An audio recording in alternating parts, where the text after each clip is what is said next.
Hello, and welcome to the second edition of Comments from the Capitol. I'm your State Representative Ed Brooks, and I'm going to give you an update on what's happening in the state legislature. Last time, we talked about the budget process and how it starts out as a 1,600-page document, and it's added to and deleted to and modified and changed. And there's a number of things in there we want to talk about today. And luckily, we have a series of questions from some of the constituents out in the 50th District. Shelley in Reedsburg asks, what is your stance on the proposed changes to family care in the budget? Well, thank you, Shelley, for the question. Let's talk about probably three different things that all kind of are the same topic: family care, IRIS, and also ADRC. All these were featured in the governor's budget as being modified and put into a one-size-fits-all category.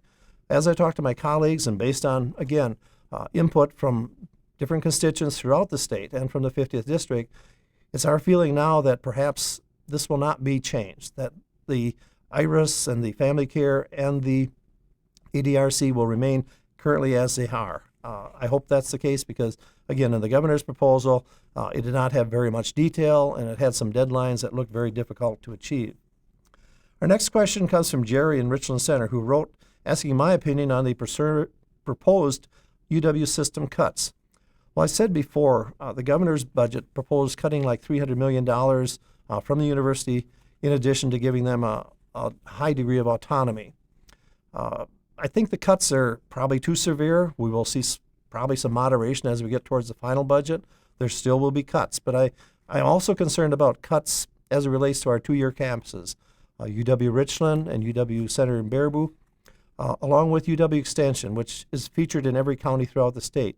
These two-year campuses and Extension do not have the different silos of money, if you will, to make adjustments as readily as, say, a four-year campus. So it is my hope that in the end, the cuts to the UW system will not be as drastic as the governor proposed, that perhaps there will still be a good degree of oversight, that the university will not have total autonomy, that the legislature will still have a good degree of input as far as how we regulate tuition increases and things like that. So it's a work in progress, Jerry, and I'll keep you up to date on that as we go along.